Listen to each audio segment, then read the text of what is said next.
What's up, guys? It's Coach Grant with First Down Training, and today we're going to be breaking down how wide receivers can stop dropping passes. So we're going to be talking about 3 examples of drops and then 3 examples of catches in the exact same scenario. So I hope this video helps you guys out. But also, fellas, if you are a wide receiver, we are traveling out to 15 more states across the country for 2-day-long QB and wide receiver training camp. So next up, we're going to be coming out to San Francisco, then Orlando, New Orleans, Charlotte, Dallas, the DMV, St. Louis, Honolulu, Boston, Cleveland, Austin, Texas, Seattle, Newark, Denver, and Los Angeles. So if you guys are local to there, would like to get some work in with us for 2 whole days, we'll have DBs out there for one-on-ones, 8 hours of training.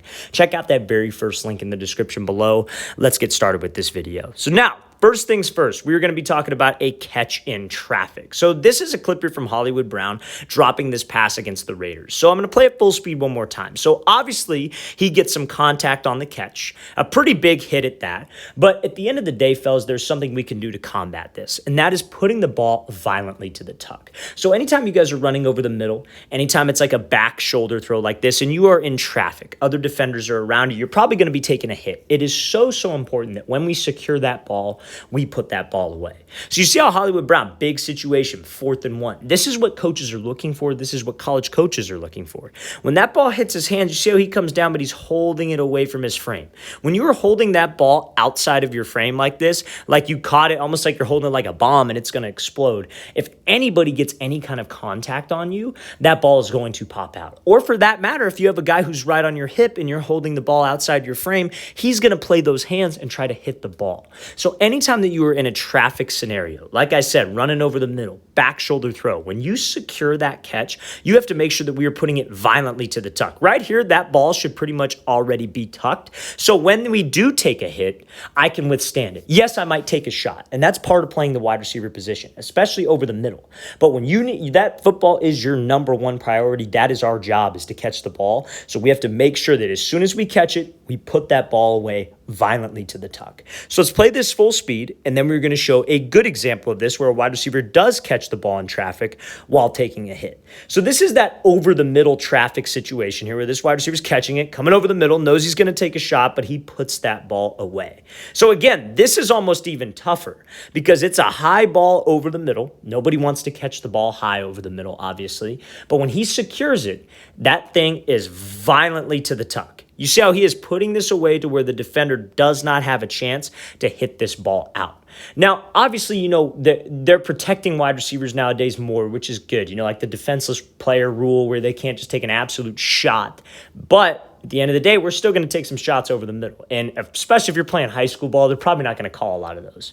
So when you can put that ball away violently, secure that thing, you could have a guy grabbing you. You could have a guy hitting you over the middle. Nothing will affect it because that ball is put away. That is what we need to do to make sure that we catch in traffic. Catch the ball, secure the ball, but violent to the tuck and violent to put it away. Let's play this thing again, full speed one more time. This is a great ball here too as well, but over the middle, catching in traffic, back shoulder, you're going to take a hit. Let's put the ball violently to the tuck.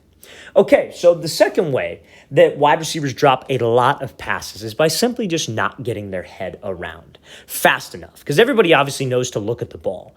But especially when it's a throw, you know, like a timing 10-yard out, a bang 8 post, a comeback where that QB is supposed to throw it before you even break. You have to make sure that we are snapping the ball, snapping my eyes around so we can locate the ball. So let's play this full speed. This is a good example of a wide receiver keeping his head down maybe just a little bit too long, and he's not able to react to the ball. Now, a lot of people would just say, oh, well, he needs to just get 2 hands up.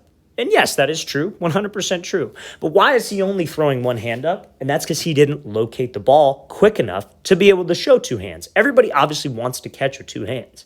It's just you have to locate the ball first to know where it's at. So you see when he comes out of this break, obviously he's taking like an inside release on an out-breaking route and man coverage. So when you do that, you have to do something called a throw-by move. We self-fade, we get the DB to open up his hips, and we slip underneath him. So when you slip underneath him, his head should be honestly, in theory, whipping around right now.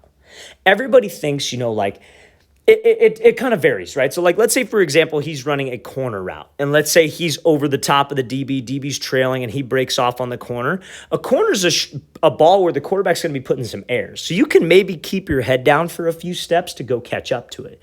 But we know that if it's an out route, that QB's putting it on a line and he's throwing it early. He's never, ever going to throw an out route late. So you can still snap your head around and still have some speed. The whole reason we keep my head down on a corner is so I can go catch up to where that ball's going to be. You put your head down so you could accelerate and widen from the DB. On an out route, we need to snap my eyes and still pump my arms to accelerate me out. Almost think of it like your arms ripping out of the break is what will snap your head around. But you see, he keeps his head down just a little bit too long. The ball is probably already in the air, and he doesn't have enough time to react to it. Especially if the conditions aren't great, it's wet out there, quarterback puts a lot of velocity on the ball, we have to make sure that we see it. So let's play this full speed, and then we'll show a good example of a wide receiver snapping his head around so you guys know what to go off of. Great job there working the route, but we have to finish the play, fellas. So now, this is Amari Cooper running that same kind of out route, but I want you to watch the difference in his eyes from the last example. Immediately after the break point, watch what he does with his head and watch what he does with his right arm. Because again, we get separation at the break point, but obviously we want to keep separation by driving out. We want to accelerate out of the break. But I won't be able to do that. I won't be able to accelerate properly if I'm not looking back for the ball. We have to secure the ball. That's number one priority. So when he breaks, watch his eyes. Head snaps around right away. He's not keeping his head down, running for a few steps, then looking for the ball. This right arm, it's almost like he is trying to elbow somebody with that right arm. Elbowing somebody he doesn't like behind him, and those arms rip you out, and the head will snap your hips and shoulders out. That is textbook. That's as good as it gets in terms of you snapping your eyes. And then you see the result of the play, obviously, is a catch. Obviously, the ball wasn't put a little bit out in front like the last one, but still, that's the difference. To be able to track, because everybody talks about tracking the ball. I talk about it a lot, like, you want to take a picture of the ball with your eyes. You want to focus on the laces or the no laces, the white stripe on the ball. Some people will draw numbers on the ball. And all that's great drill work, don't get me wrong.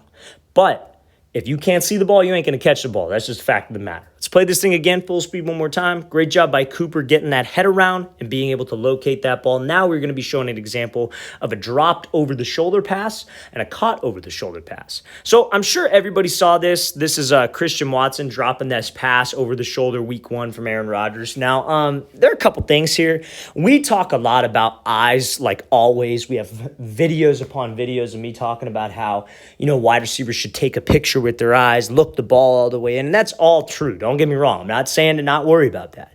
But what's another thing that could help? Because that's the same advice over and over again. When this ball is thrown over the top, something that can help is everybody's probably heard that phrase, you want to keep a diamond, right? So like quarterback's throwing you a ball straight in front of you, you want to keep your hands in a diamond. Keep like your thumbs connected, right?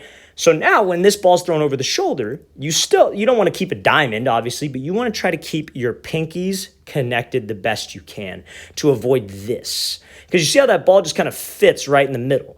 If his hands were just a little bit closer together, your pinkies don't have to be touching, but have them somewhat close together so that ball doesn't slip through the middle. A lot of times wide receivers, they'll have that ball just go right through the middle of their hands. They think they watched it in. Sometimes, maybe they let it cross their face too much.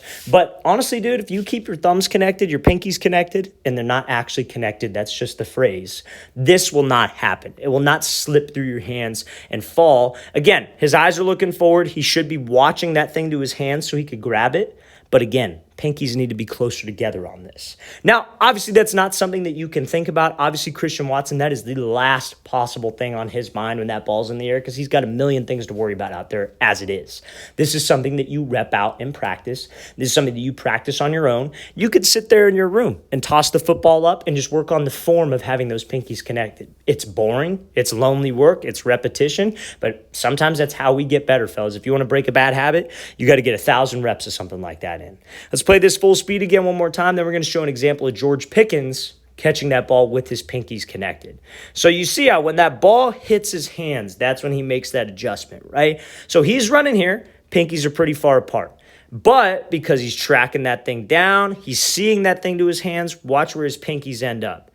Almost touching, right? There is no gap between his hands there. When you catch that ball in that bread basket, when you catch that ball over the shoulder, there cannot be that gap between your pinkies. Make sure we watch it all the way in. Obviously, that's important. But some non-basic advice.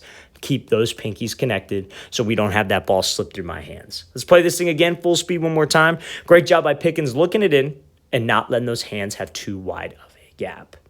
All right, fellas, I really want to thank you for watching. I really appreciate it. If you guys have any questions at all, don't hesitate to leave those in the comment section below. We always appreciate the feedback. It's always great to hear from you guys. You guys help keep this channel going. So any kind of video feedback you have, content you'd like to see, we always appreciate it. And again, fellas, we are coming out to 15 more cities across the country throughout this year. So we'd love to have all of you out there. We appreciate all the support. We'd love to help you train, help you work out. It's a 2-day long camp. It's 4 hours each day, so you're going to be getting a lot of reps with me and my staff of coaches. I will be there, obviously, coaching the quarterbacks, coaching the receivers mainly too. And then, yeah, we're going to have DBs out there the second day, get some one-on-ones, half line work in if we have the guys. So check out that very first link below if you're interested, fellas. We'd love to have you out there. I'll see you next time.